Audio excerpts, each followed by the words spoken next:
쌀이 울타리에 와주셔서 고맙습니다.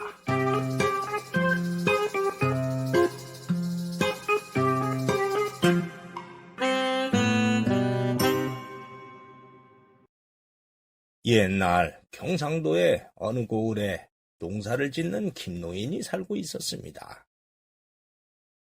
김노인은 두 아들을 두었는데 모두 착했습니다. 그러나 두 아들이 장성했지만은 살림이 너무 가난해서 아직까지 두 아들을 장가를 들이지 못했습니다. 그래서 김노인은 두 아들에게까지 가난을 물려주고 세상을 떠나는 것이 제일 근심거리였지요. 그런데 김노인이 원래부터 가난했던 것은 아니었습니다. 김노인은 원래 재산이 좀 있었습니다.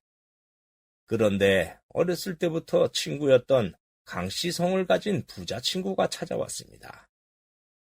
강 부자는 보부상 일을 하며 돈을 벌었는데 김노인에게 크게 돈을 벌 장사가 있으니 동업을 하면 어떻겠느냐는 제의를 해왔습니다. 그래서 김노인은 그 장사에 재산을 다 정리해서 투자를 했는데 그만 망해버려서 가난하게 되었지요. 그런데 훗날 김노인은 강 부자가 처음부터 사기를 치려고 했던 것을 알았습니다. 그래서 김노인은 강 부자를 찾아가 항의를 했지만은 이미 관아에 연줄이 있어서 힘이 있는 강 부자에게 돈을 되찾는 것은 불가능했습니다. 그래서 순박한 김노인은 모든 것을 포기하고 가난하게 살게 되었지요.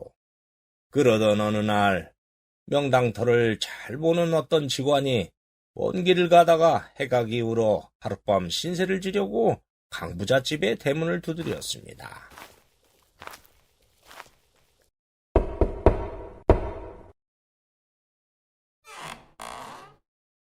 그러자 강 부자와 큰아들이 대문을 열어주었습니다. 실례합니다만 먼 길을 가는 나그네입니다. 하룻밤만 신세를 칠 수 있을까요? 그러자 강 부자가 이렇게 말하는 것이었습니다. 우리 집이 자선 사업하는 데인 줄 아나? 아이, 재수없어. 야, 문 닫아라! 그러더니 대문을 쾅 하고 닫으며 들어가 버리는 것이었습니다.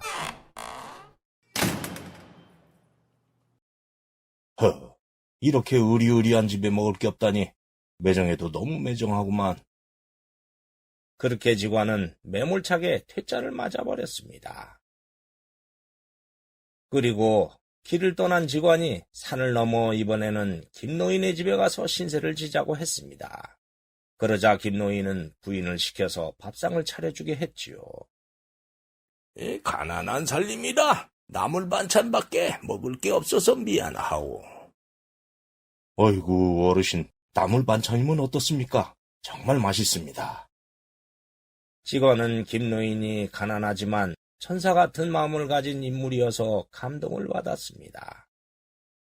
그리고 둘이 이런저런 얘기를 나누는데 김노인이 이렇게 말하는 것이었습니다.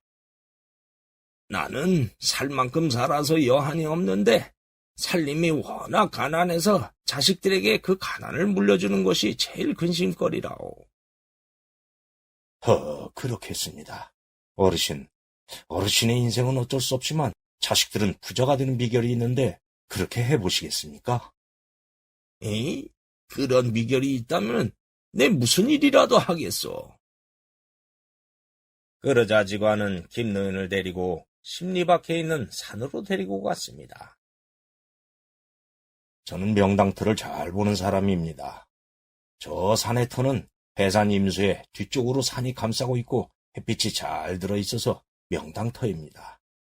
저기 느티나무가 있는 자리 옆에 어르신의 산소를 쓰면 자손 대대로 복이 올 것입니다.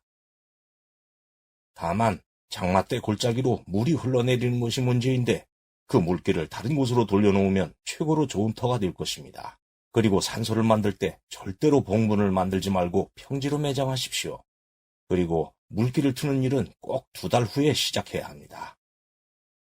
오이, 그게 정말이요? 그러면 내 꼭 그렇게 하겠소. 그리고 직원은 길을 떠났지요. 그렇게 한 달이 흐른 후 어느 날 직원이 강 부자의 집에 또 들러서 하룻밤 신세를 지자고 했습니다. 아니, 저번에 왔던 그 양반이잖아. 저번에 안 된다고 했으면 오지 말아야지. 또 왔어요. 아이, 재수없어, 진짜. 그럼 다른 집에 가서 알아봐야지. 헌데 이 집의 기운을 보니 집주인 양반이 내일 아침에 죽겠구만. 뭐야, 이 양반이 미친나? 어디서 그런 망발을 해?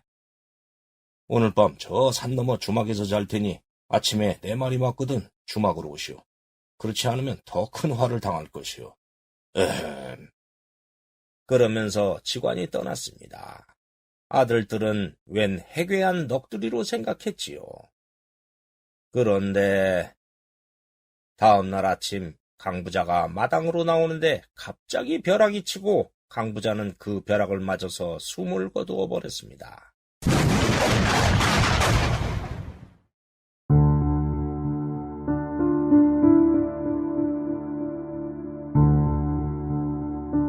정말로 마른 하늘의 날벼락이었죠. 영감.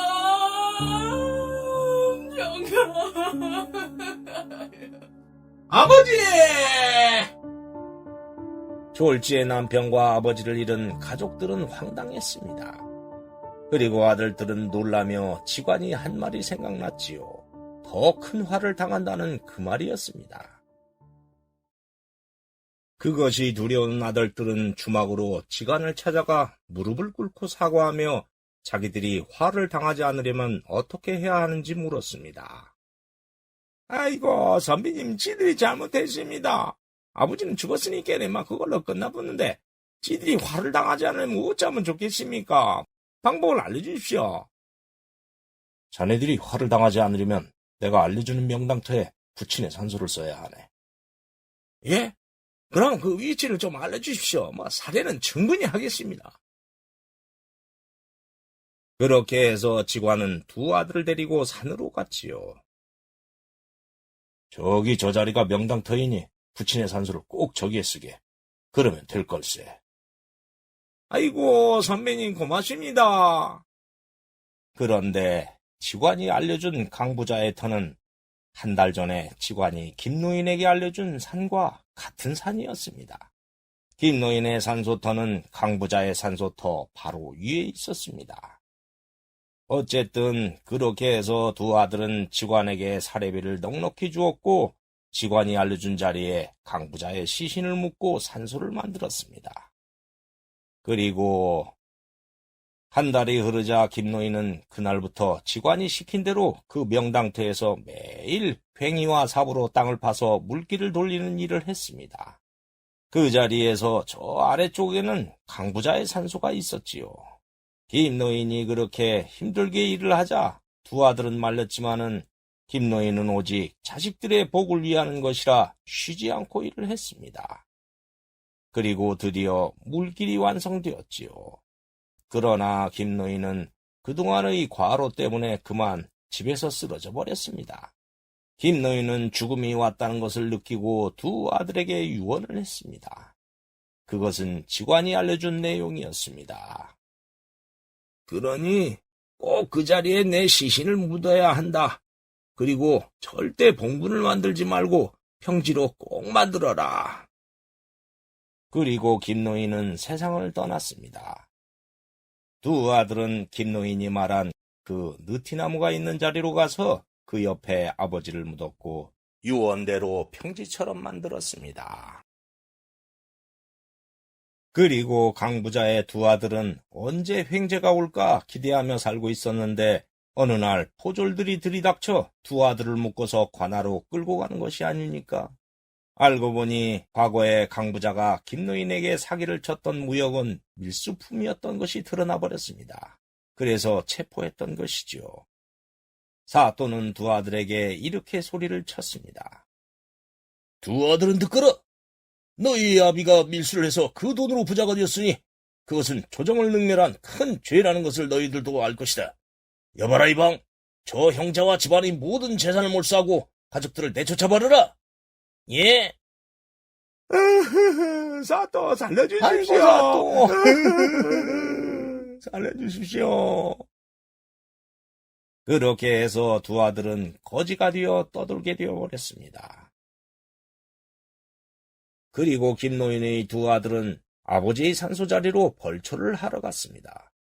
헌데 지난 장마 때 빗물이 쏟아져서 토사가 강부자의 산소를 휩쓸고 가버려 산소가 사라져버린 것이었습니다.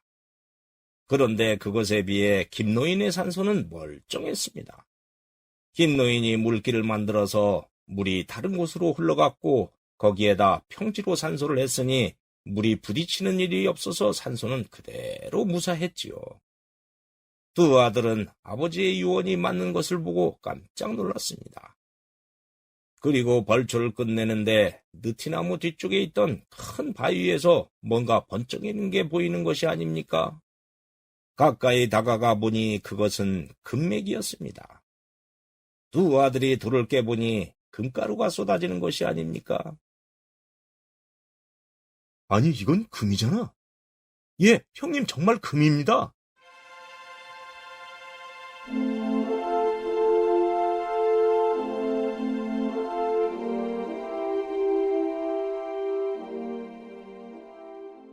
그래서 김노인의 부인과 자식들은 금맥을 캐서 큰 부자가 되었고 후손들도 대대로 잘 살았다고 합니다.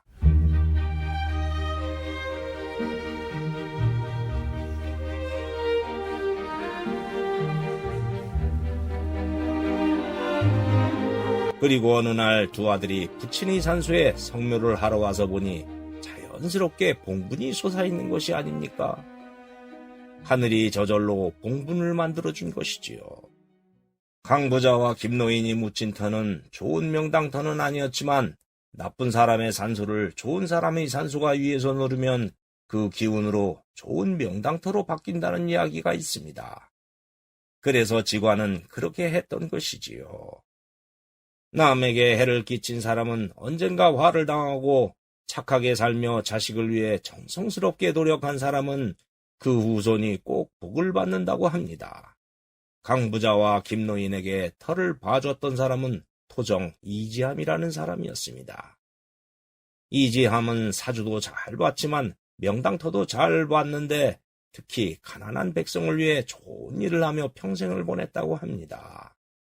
이번 이야기 여기에서 마치겠습니다.